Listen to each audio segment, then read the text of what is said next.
Hello student, आज की इस वीडियो में हम लोग क्लास 9th के गोधूली का चैप्टर नंबर 10 जिसका नाम निबंध है, उस चैप्टर का हम लोग आज सभी अभ्यास के प्रश्नों का उत्तर करेंगे। जो आपके इस चैप्टर में जो क्वेश्चंस दिए गए हैं उनका हम लोग हल करेंगे। इससे पीछे वाले वीडियो यानी 1 2 3 4 करके 9 तक के वीडियो हमने चैनल पे अपलोड कर दिया है, तो आप सभी जाकर के चैनल पे उन सभी वीडियो को भी देख सकते हैं और वहां से अपना आंसर राइटिंग कर सकते हैं। तो चलिए आज की इस वीडियो में हम लोग आंसर राइटिंग करते हैं चैप्टर नंबर 10 निबंध का। आप सभी कमेंट सेक्शन में कमेंट देकर बताना कि निबंध के लेखक कौन हैं। फिर से आपको बोल रहे हैं, आप कमेंट सेक्शन में आप इसका जवाब देंगे कि निबंध के लेखक कौन हैं। अब बढ़ते हैं अपने क्वेश्चंस की ओर। क्वेश्चन फर्स्ट इस तरीके से है कि निबंध लेखन का मूल उद्देश्य क्या है। आपको बताना है कि निबंध लेखन का मूल उद्देश्य क्या है।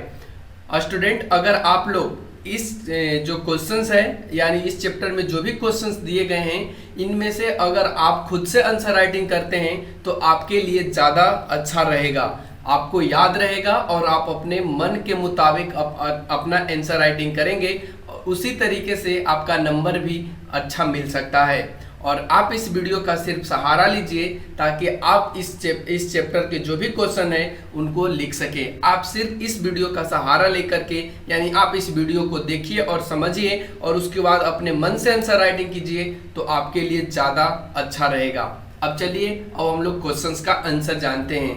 क्वेश्चंस का आंसर में हमने लिखा है, निबंध लेखन का मूल उद्देश्य छात्रों की रचनात्मक प्रतिभा को विकसित करना होता है ताकि किसी विषय वस्तु को तर्क और ढांचे में फिट करके उसे व्यवस्थित रूप दिया जा सके तथा उस विषय वस्तु को और अधिक गहराई से समझा जा सके। यानी निबंध लेखन का जो मूल उद्देश्य रहा वो आपके अंदर की जो रचनात्मक प्रतिभा है उसको बढ़ाना है और साथ में आप उस वस्तु के जो तर्क है और ढांचा है उसमें आप उसको फिट कर दीजिए ताकि वो विषय वस्तु और भी अच्छा बन सके और उसका निबंध आप अच्छे से लिख सकें। और साथ में आप उस विषय वस्तु को और अधिक गहराई से समझिए जिसके बारे में आपको निबंध लिखना है। अब बढ़ते हैं क्वेश्चन नंबर 2 पे। क्वेश्चन नंबर 2 कहता है, निबंध लेखन के समय किन बातों का ध्यान रखना जरूरी होता है। उत्तर में हम लोग जानते हैं, निबंध लेखन में 2 बातों का ध्यान रखना जरूरी होता है। एक आपके अंदर का क्या भाव है और दूसरा आप किस तरीके से या कौन से भाषा का प्रयोग कर रहे हैं। परंतु निबंध को अगर और वजनदार बनाना है तो तीसरा तत्व भी है, विषय से संबंधित आंकड़े, पुस्तकीय ज्ञान, पत्र पत्रिकाओं की सूचनाएं तथा विभिन्न लेखों निबंधों से प्राप्त जानकारियां, इन सबों का यथास्थान उल्लेख करके निबंध को विचारपूर्ण बनाया जा सकता है। तो आप देख पाए कि निबंध लेखन के समय किन किन बातों का ध्यान रखना बहुत जरूरी होता है। अब बढ़ते हैं अगले क्वेश्चन की ओर। अगला क्वेश्चन नंबर 3 कहता है, लेखक ने निबंध की क्या परिभाषा दी है। वैसे तो इस चैप्टर में लेखक ने निबंध की कोई तर्कपूर्ण परिभाषा नहीं दी है, तो इसका उत्तर हमने यहाँ पे लिखा है कि लेखक ने निबंध की कोई सर्वसम्मति परिभाषा नहीं दी है, बल्कि वह बताना चाहता है कि संसार में जितनी भी वस्तुएं हैं सभी का निबंध विषय बन सकती है। जैसे कि भूगोल, इतिहास, फिजिक्स, केमिस्ट्री, यानी वह सब कुछ जो हम पढ़ या जान चुके होते हैं उन सभी का निबंध लिखा जा सकता है। तो यहाँ पे लेखक ने निबंध की कोई सर्वसम्मत परिभाषा नहीं दी है। बढ़ते अगले क्वेश्चन की तरफ। अगला क्वेश्चन नंबर 4 कहता है, निबंध लेखन में लेखक किस अत्याचार की बात करता है जिससे हिंदी निबंध बोझिल, नीरस और उबाऊ हो जाता है। तो आइए इसका भी उत्तर जानते हैं। उत्तर में हमने लिखा है, निबंध लेखन में लेखक अनेक अत्याचार की बात करता है जो कई तरफ से होता है, विषय प्रतिपादन के साथ, विचारों के पलवन के साथ, भाषा और शैली के साथ, जिसका नतीजा यह होता है कि हिंदी निबंध बोझिल और उबाऊ हो जाता है। तो आपने देखा कि अत्याचार कौन कौन से हैं। तो विषय प्रतिपादन के साथ ये आपके साथ अत्याचार हुआ, विचारों का पलवन हुआ, भाषा और शैली के साथ आपका ज्ञान नहीं हुआ, जिसके कारण आपका जो निबंध है वो बोझिल हो जाता है, उबाऊ होता है, पाठक को पढ़ने में आनंद नहीं देता है। अब बढ़ते हैं अगले क्वेश्चन नंबर 5 पे।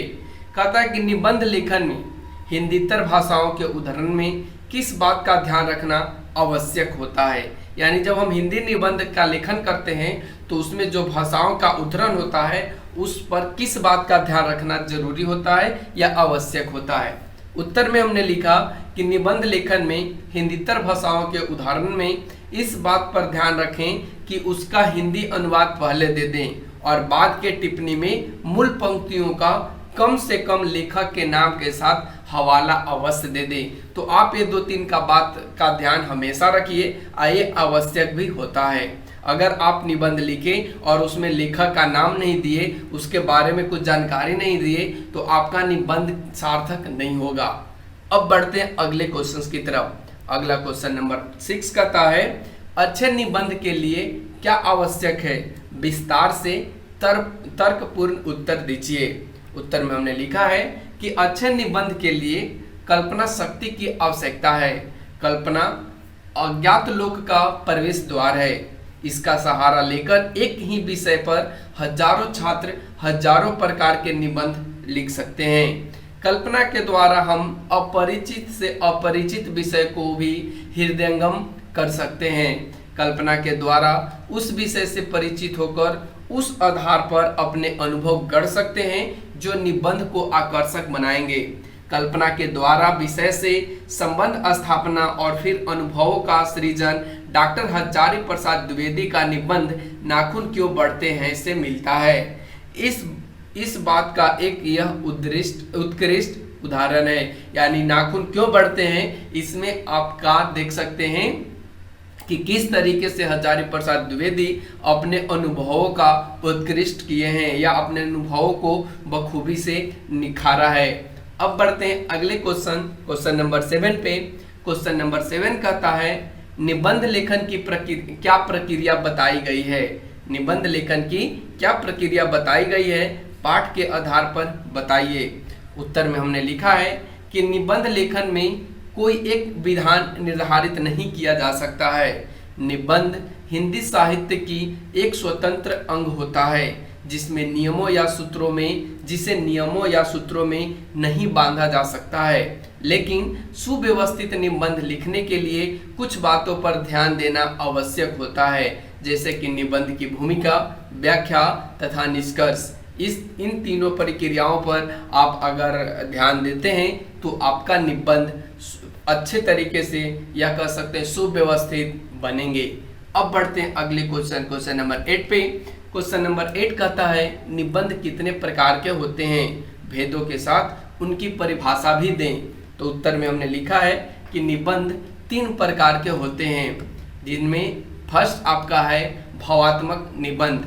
यह वैसा निबंध होता है जिसमें भाव की प्रधानता होती है, भावात्मक निबंध कहलाते हैं। सेकंड आपका है विचारणात्मक निबंध। यह वह निबंध होता है जिसमें विचारों की प्रधानता होती है। और थर्ड आपका जो है वो वर्णात्मक निबंध है, जिसमें वर्णों की प्रधानता होती है और ऐसे निबंध को वर्णात्मक निबंध कहते हैं। तो इस तरीके से क्वेश्चन 8 क्लियर हुआ। अब बढ़ते हैं हम लोग क्वेश्चन 9 पे। क्वेश्चन 9 कहता है, निबंध लेखन के अभ्यास से छात्र किन समस्याओं से निजात पा सकते हैं। तो चलिए इस प्रश्न का भी उत्तर जानते हैं।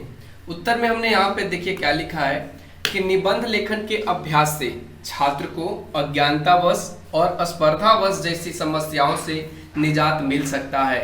अज्ञानतावश इसलिए कि उन्हें यह पता नहीं होता है कि निबंध भी 10 पृष्ठों से भी कम हो सकता है, और स्पर्धावश इसलिए कि अमुक ने कागज लिया तो मैं क्यों न लूं।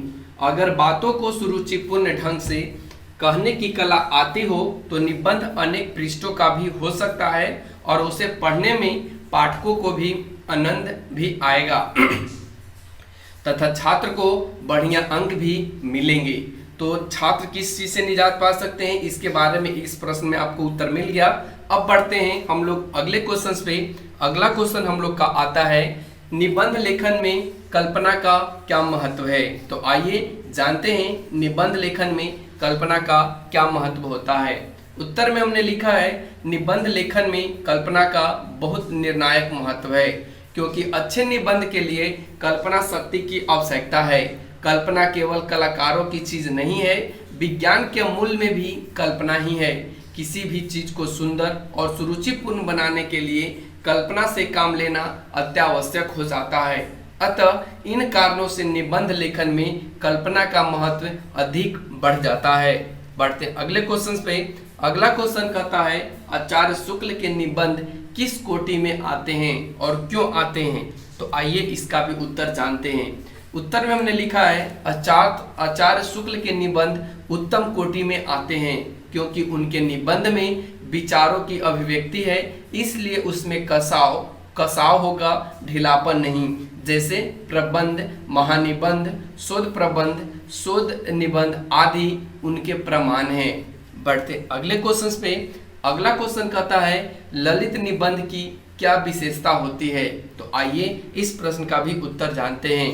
उत्तर में हमने लिखा है कि व्यक्तित्व निबंध को आज ललित निबंध कहा जाता है। शास्त्रीय संगीत के गाढ़ेपन को जिस प्रकार थोड़ा घोलकर सुगम संगीत बना दिया गया है, उसी तरह निबंध को भी लोकप्रिय बनाने के लिए उसकी प्राचीन शास्त्रीयता को एक हद तक ढीला करके लालित तत्व से मढ़ दिया गया है। बढ़ते अगले क्वेश्चन पे। अगला क्वेश्चन नंबर 13 कहता है निबंध को सुरुचिपूर्ण बनाने के दिशा में भाषा के महत्व पर प्रकाश डालें। तो उत्तर में लिखा है हमने कि निबंध को सुरुचिपूर्ण बनाने की दिशा में भाषा की अहम भूमिका होती है, क्योंकि निबंध लिखते समय सही भाषा का प्रयोग जितनी अधिक अलंकृत और अस्वाभाविक होगी, अंक उतने ही अधिक मिलते हैं। बीच बीच में मोहवश ऐसे शब्द न खोसे जिन्हें निर्ममता पूर्वक दूसरा आदमी उखाड़ या नोच दे। वाक्य छोटे हों, बड़े बड़े वाक्य तभी लिखें जब भाषा की गति को संभालने और नियंत्रित करने के गुण आ जाएं। भाषा पर अधिकार हो जाने के उपरांत तो हम जैसा चाहें वैसा लिख सकते हैं। लेखक पाठक का ध्यान तब भी उसे रखना होगा, लेकिन पाठक का ध्यान तब भी उसे रखना होगा। निबंध को सुरुचिपूर्ण बनाने की दिशा में भाषा के महत्व को बराबर ध्यान रखना होगा, तभी आपका मेहनत सार्थक होगा। तो हमने यहाँ पे भाषा के महत्व पर भी प्रकाश डाला। तो आज के लिए बस इतना ही। फिर मिलते हैं अगले वीडियो में अगले कंटेंट के साथ। Thanks for watching, take care, bye bye. यदि आप लोग चैनल पे नए हैं तो चैनल को सब्सक्राइब कीजिए, बेल आइकन को प्रेस कीजिए।